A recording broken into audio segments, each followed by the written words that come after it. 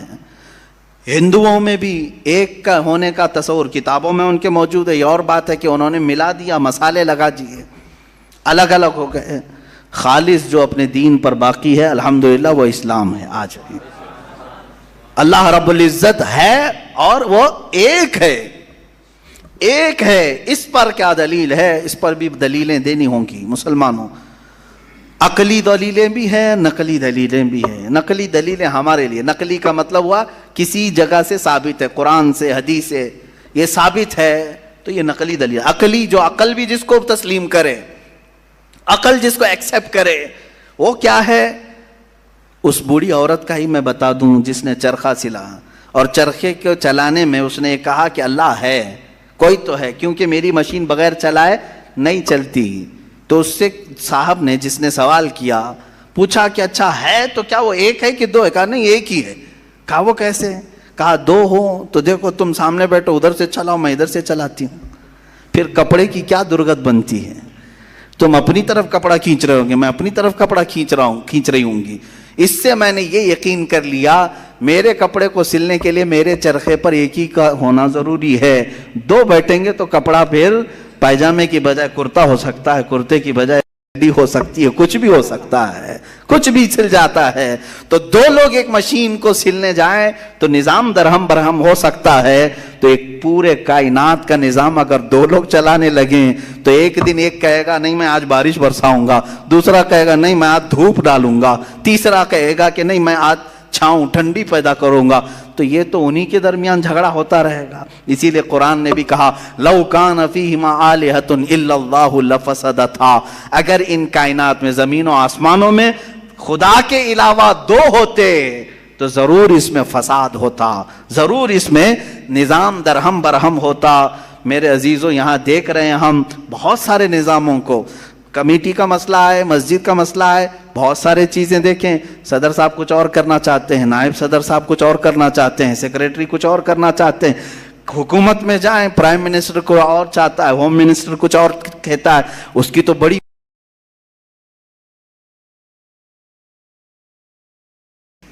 پتہ ہی نہیں ہے. لیکن نظام ایک ملک کا چلا رہے ہیں, ایک ملک کا چلا رہے ہیں. فساد اسی لیے ہو رہا ہے, فساد اسی لیے ہوتا ہے اور ان کو پتہ بھی نہیں رہتا. وہ بھاشن میں کچھ اور بول کے آئے, یہ پارلیمنٹ میں کچھ اور بول کے آیا. یہ سب ہماری مثالیں جو میں آپ کو پیش کر رہا ہوں دیکھ کر کے سمجھنے کے لیے. ایک سے زیادہ جب ہوتے ہیں تو عقلوں کا ملنا ضروری نہیں, ہر ایک کی عقل الگ الگ چل سکتی ہے. اب آئیے, کوئی کہہ سکتا ہے نہیں بھائی اتحاد سے بھی تو کام ہو سکتا ہے, یونٹی سے بھی تو کام ہوتا ہے, کچھ جگہ ہوتا ہے نا. کوئی اگر کہے کہ خدا ایک نہیں دو ہیں اور دونوں مل کے کام کرتے ہیں, دونوں مل کے کام کرتے ہیں, تو اب میں آپ کو کہتا ہوں ایک نمبر والا خدا وہ کہتا ہے آج بارش برساؤں گا. دو نمبر والا اگر اتحاد کرتا ہے اور کہتا ہے کہ نہیں ہاں تو جو کرے گا وہی میں کرتا ہوں, تو یہاں پر قانون یہ تفسیر میں فرمائے گا دوسرا والا تو عاجز ہو گیا, وہ مختار نہیں ہے پھر فیصلہ لینے میں, اور عاجز جو ہوتا ہے وہ خدا نہیں ہوتا. خدا وہی ہوتا ہے جو مالک و مختار ہے، جو خود فیصلے لے گا اور اس میں کسی کو شریک نہیں کرے گا۔ تو اگر دوسرا والا مان گیا اس کی تو وہ خود عاجز ہو گیا، اس کی اپنی نہیں چلی۔ دوسرے دن دوسرا چلایا اور پہلے والا راضی ہو گیا تو پہلا عاجز ہو گیا۔ تو خدا عاجز نہیں ہو سکتا، یہ ہمارا عقیدہ ہے۔ خدا وہی ہے جو قادر مطلق ہے، قادر مطلق، ہر چیز پر وہ خود فیصلے لیتا ہے، خود ہی اختیار رکھتا ہے۔ الحمدللہ اسلام کو اتنا پاک و صاف رکھا گیا ہے۔ خدا کا جو عقیدہ ہے ہمارے ہاں، عقیدہ توحید ہے، وہ انسان کے ذہن کو بھی پاک و صاف کرتا ہے، انسان کا ذہن بھی پاک و صاف رہتا ہے۔ اگر عقیدہ توحید تمہارا ہٹ گیا، میرے عزیزو توجہ چاہتا ہوں، توحید عقیدہ سمجھ گئے، اللہ کو ایک ماننے کا عقیدہ اگر ہٹ گیا تو پھر انسان اتنا ذلیل ہوتا ہے کہ پھر وہ ہر چیز کو خدا ماننے لگ جاتا ہے، چاہے وہ چوہا ہو کہ بلی ہو کہ سانپ ہو کہ مچھر ہو، کسی کے بھی سامنے جھکنے لگ جاتا ہے۔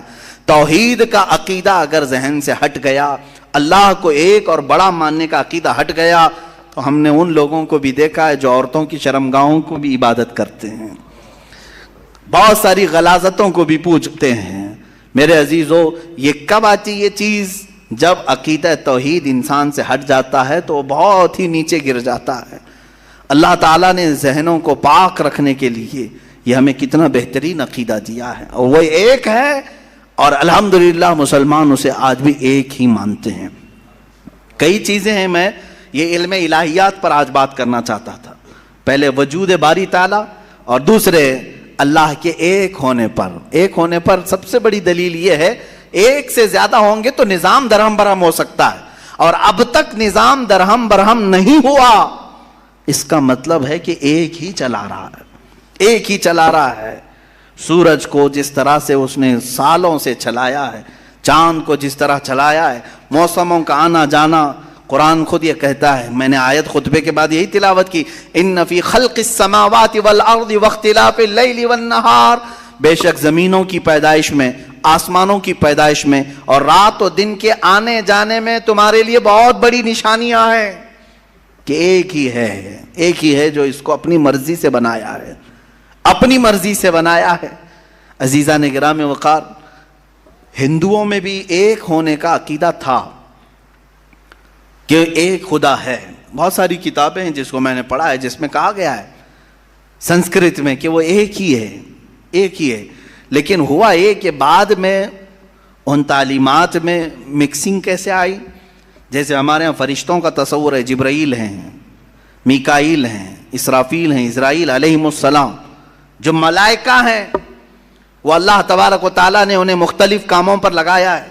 میکائیل علیہ السلام بارش برساتے ہیں، روزی پہنچانے کے کام میں ہیں، اسرائیل علیہ السلام روح نکالتے ہیں۔ تو ان ملائکہ کو جس طرح سے ہمارے ہاں تصور دیا گیا، اللہ کے فرشتے، تو ان لوگوں نے ان دوسرے کاموں کو دیکھ کر ہر ایک چیز کا الگ الگ خدا بنا لیا۔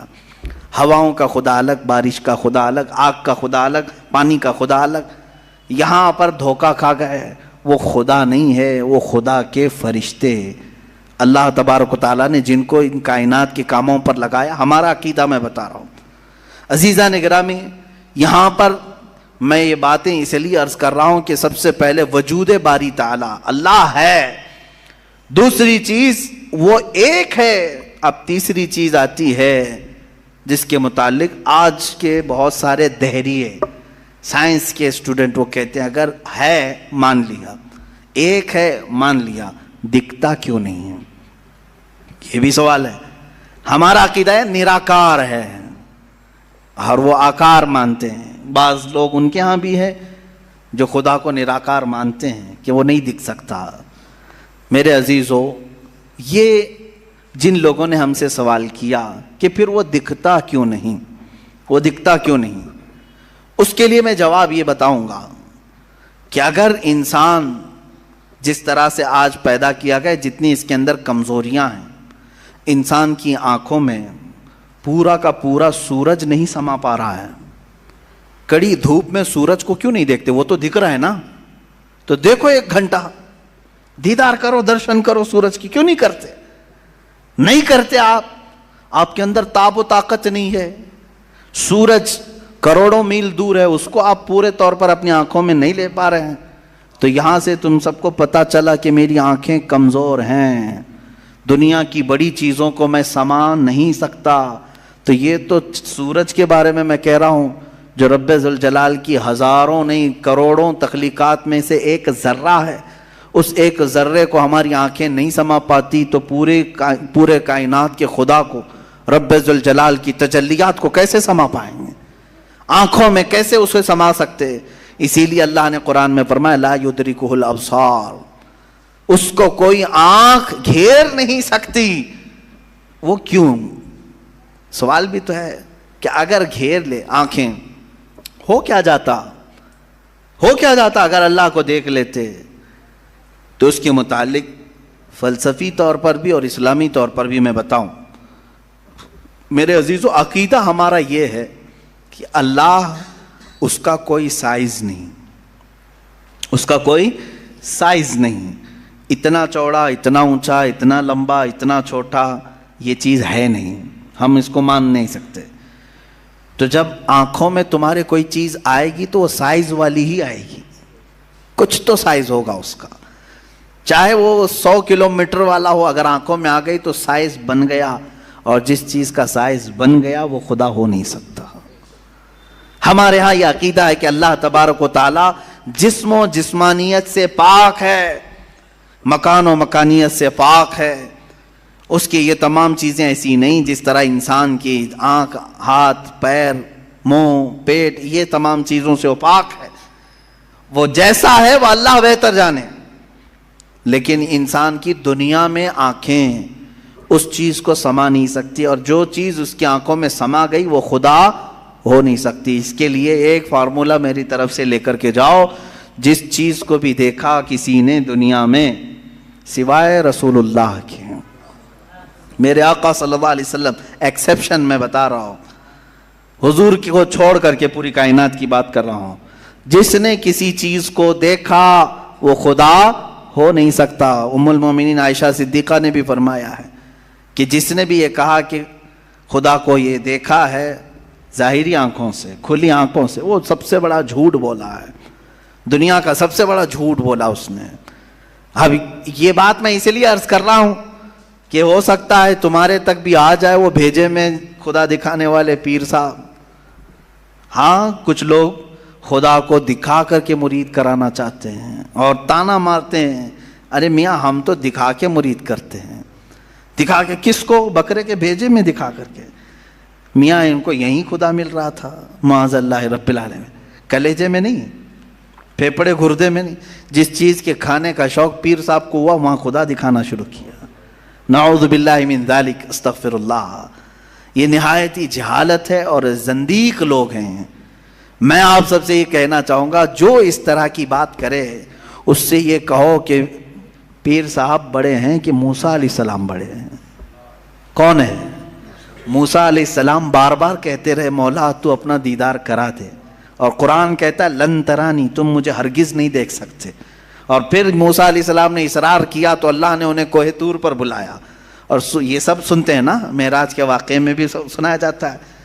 موسیٰ علیہ السلام کو سوئی کے ناکے کے برابر ایک تجلی دکھائی گئی، پہاڑ پورا جل گیا، آپ بے ہوش ہو کر گر پڑے. پیر صاحب ابھی بھی بے ہوش نہیں ہو رہے. موسیٰ علیہ السلام جلیل القدر پیغمبر ہیں، نبی ہیں، وہ تجلی ہلکی سوئی کے ناکے کے برابر کی نہیں دیکھ سکے. تو ان سے سوال کرو آپ بڑے کہ موسیٰ علیہ السلام بڑے؟ آپ کے اندر اتنی پاور کہاں سے آ گئے؟ آپ پورے بھیجے میں دکھانے کی بات کرتے ہیں، نہایت ہی گمراہی کی بات ہے. میرے عزیزوں، میں یہ ان لوگوں کے بارے میں کہہ رہا ہوں جو اپنے آپ کو مسلمان کہہ کر کے ایسی باتیں کر رہے ہیں. باقی دوسرے ہوں تو ان کو چھوڑ دو، ان کا معاملہ الگ ہے. یہ تمام باتیں ہو گئی.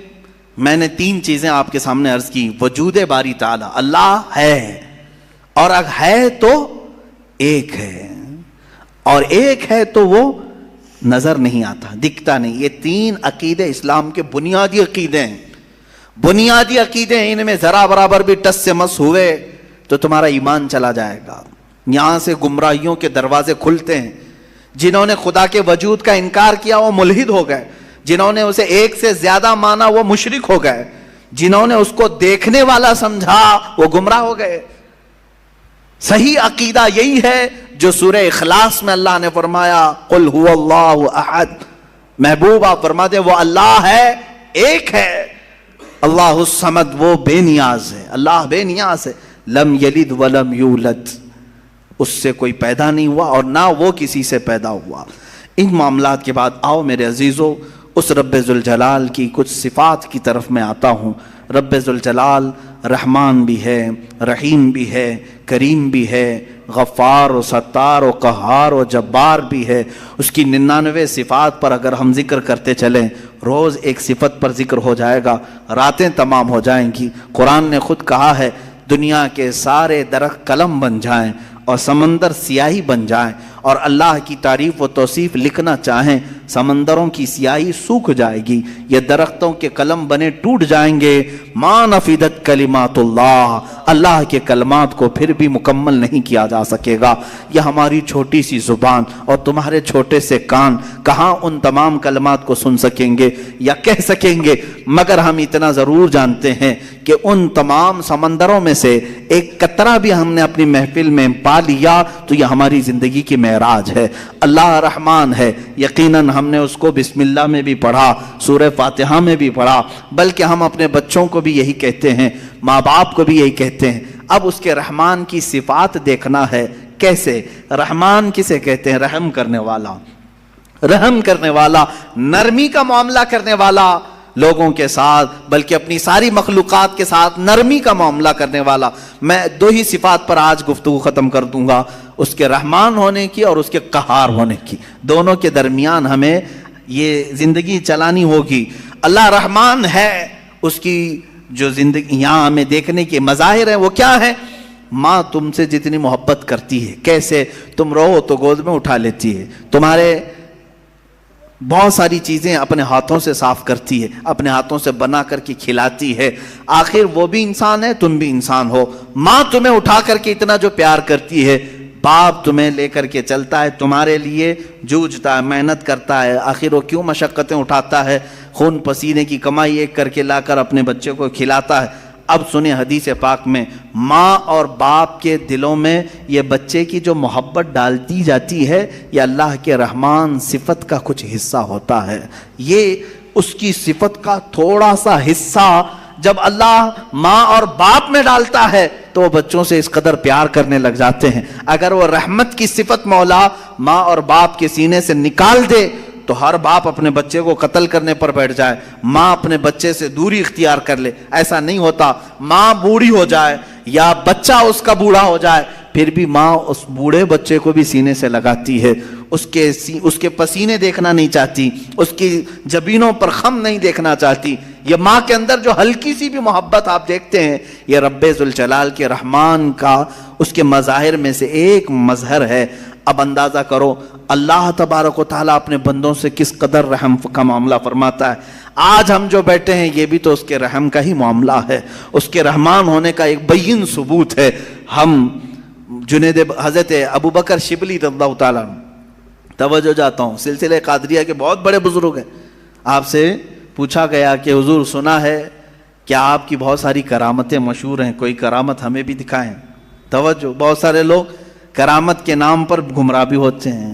لوگوں کو ایسا لگتا ہے کہ کہیں جیب میں سے جلیبی نکال کر کے کھلا دے، ابھی کیا ابھی وہی پیر کرامت والا اچانک کچھ نکال کے دکھائے. حضرت ابوبکر شبلی نے تو ایک الگ ہی کرامت بتائی. کیا کرامت بتائی جانتے ہیں؟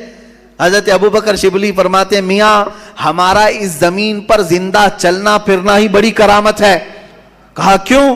کہا ہم اتنے گنہگار ہیں کہ زمین پھٹ جائے اور ہم دھس جائے، پھر بھی زمین نہ پھٹتی ہے نہ ہم دھستے ہیں. یہ اللہ تعالیٰ نے کرامت ہی تو دیا ہے. یہ کرامت تو اللہ نے سب کو دیا ہے.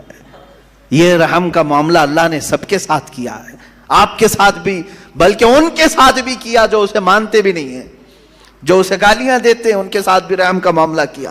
سیدنا ابراہیم علیہ الصلوۃ والتسلیم کے ساتھ ایک معاملہ پیش آیا. آپ بغیر مہمان کے کبھی کھانا نہیں کھاتے تھے. 2 دن بھی اگر کوئی مہمان نہیں آتا تو آپ کھاتے نہیں. ابراہیم علیہ السلام 2 دن تک بھوکے رہے. تیسرے دن ایک مہمان ملا، اسے لے کر کے آ کے دسترخوان پر بٹھا دیا. کہا کہ آپ ہمارے گھر کے مہمان ہیں، اب کھانا بنایا گیا. اچھا، دسترخوان پر کہا چلو بسم اللہ کرو کھاؤ. وہ دہریہ تھا، ملحد تھا، کہا کون سا اللہ، میں اللہ کو نہیں مانتا. اتنا کہا ابراہیم علیہ السلام کو جلا لایا. آپ نے دسترخوان کھینچ لیا، کہا اٹھو گھر سے، نکلو باہر جاؤ. دسترخوان پر بیٹھا ہوا تھا، اس کو اٹھا دیا. یہ تو شان ہے انبیاء کی. اللہ کے دشمنوں سے دسترخوان شیئر نہیں کرتے، افطار پارٹی والے. وہ اللہ کے دشمنوں سے دسترخوان شیئر نہیں کرتے، انبیاء کی شان ہے. وہ اٹھ کر کے چلا گیا. ہاں یہ ہمارے لیے حکم یہی ہے میرے عزیز. لیکن اللہ رب العزت نے وہی فرمائی ابراہیم علیہ السلام کو. کہا ہے ابراہیم کیوں اٹھا دیا اس کو؟ 50 سال کا تقریباً ادھیڑ عمر کا آدمی تھا. کہا کیوں اٹھا دیا؟ کہا ہے مولا وہ تیرا نام نہیں لینا چاہتا، میں اس کو دسترخوان پر کیسے بٹھاؤں؟ رب ذوالجلال نے فرمایا اے ابراہیم پچھلے 50 سال سے میں اسے ویسے ہی کھلا رہا ہوں، جبکہ وہ کبھی میرا نام نہیں لیا. آج تمہارے دسترخوان پر ایک بار اس نے نام نہیں لیا، تم نے اٹھایا. میرے عزیزو اس کا مطلب یہ نہیں ہے کہ اس کا نام نہ لے تو بھی ہم کھلائیں، وہ تو سنت الہیہ ہے، وہ مولا کریم کی صفات ہے. لیکن انسان کے اخلاق تو یہی ہے کہ انسان اپنے رب سے اگر محبت کرتا ہے تو اللہ رب العزت کے دشمنوں سے کبھی دوستی نہیں کر سکتا. قرآن بھی یہی کہتا ہے یا ایھا الذین آمنوا لا تتخذوا عدوی وعدوکم اولیاء، اے ایمان والو میرے دشمنوں اور اپنے دشمنوں کو دوست نہ بناؤ. یہ انہی آیات میں سے ہے جن 26 آیاتوں میں سے نکالنا چاہتے ہیں. آئیں گے انشاءاللہ، وہ ٹاپک بھی آئے گا انشاءاللہ. قرآن پاک کی جن 26 آیات پر لوگوں کو تو یعنی پیٹ میں مروڑ ہوتا ہے، پیٹ میں مروڑ ہوتے ہیں. ان آیات میں سے ایک آیت یہ بھی ہے، سورہ ممتحنہ کی پہلی آیت ہے. اللہ فرما رہا ہے اے ایمان والو لا تتخذوا عدوی وعدوکم، میرے دشمنوں کو اور اپنے دشمنوں کو اولیاء یعنی دوست نہ بناؤ. میرا رب نے اتنا حکم کیا دیا، ان کو تکلیف شروع ہو گئی. قرآن جو ہے نفرت سکھاتا ہے، قرآن نفرت. یہ تمام انشاءاللہ العزیز زندگی باقی رہی یہ 26 آیتوں کا جو مضمون ہے یہ ان کی کتابوں سے بھی میں نکال کے دکھاؤں گا. سیم ٹو سیم چیزیں، سیم ٹو سیم چیزیں وہاں پر بھی موجود ہیں.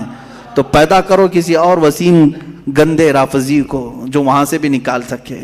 عزیزان گرامی وقار، بات میں عنوان سے ہٹ نہ جائے اس لیے میں عرض کروں گا وہ رب ذوالجلال رحمان ہے، اور اس کے رحم کا معاملہ تو ہے، اس کے رحم کا معاملہ ہے کہ آج جس طرح سے لوگ ہمیں پیش کرنا چاہ رہے ہیں کہ یہ ایک ڈراؤنی شکل ہماری بنا کر کے اسلاموفوبیا یعنی مسلمانوں سے لوگوں کو ڈرانا، یہ اگر تمام دوسرے قوموں کی طرح بھی ہو جاتے تو میرے عزیزو یہ سب کا جینا حرام کر کے رکھتے.